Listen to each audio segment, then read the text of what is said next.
Thanks for stopping by the Mind Garden, where I get your ideas into my head and make some cool shit happen. Let's start by answering the question, what in the heck is a brand? It's way more than a name or a logo. A brand is a visual style that represents your philosophy, who you are, what you stand for. Anyone or anything can have a brand, but first you need to know why, and then I'll tell you how. If you are an individual trying to be an influencer or to attract more followers, or if you are a business that wants to attract and retain customers, then you want to present yourself across all your social profiles, websites, and channels with a distinct style and emotional feel that people can recognize and begin to identify with.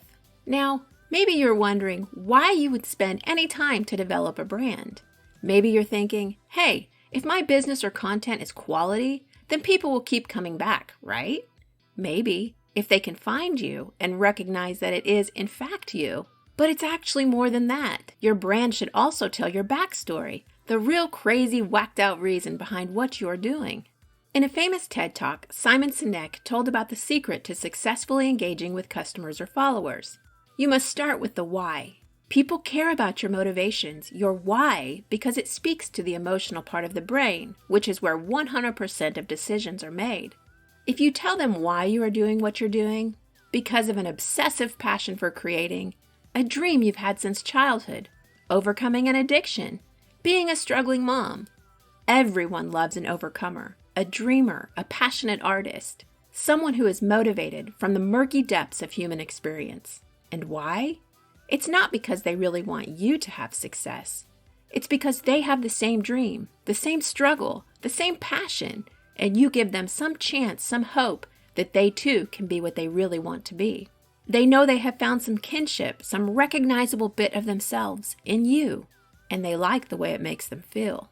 What you are selling or producing and how it is better than the competition is only an effect of your why.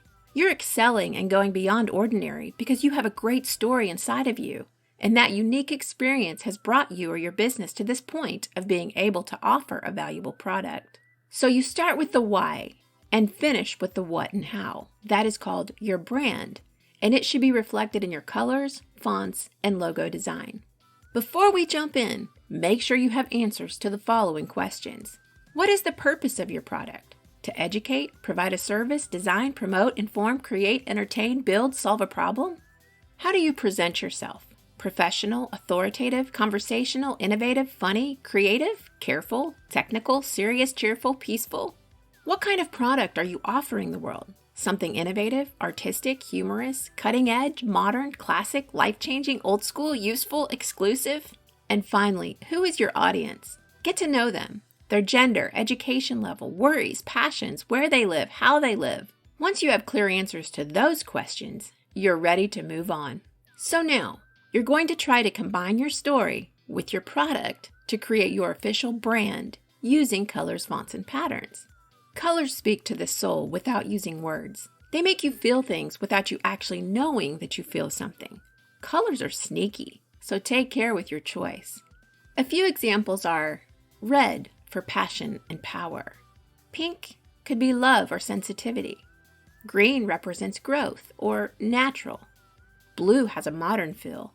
And black and white make people think clean, balanced, classic. Your typography is just as important as your colors. It tells a person what you're really like, deep down. A linear or bold font says power and focus, as if your product stands on its own and doesn't need any frills. Curvy or bubbly lines represent fun, creative, and wild. A slanted font indicates motion or moving forward.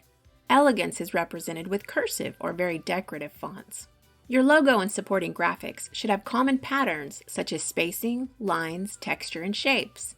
And finally, your tagline should sum up the most important piece of information about you or your business. For example, a purse for every woman, quality customer service, educating rural America, or mine, graphic design for the small business.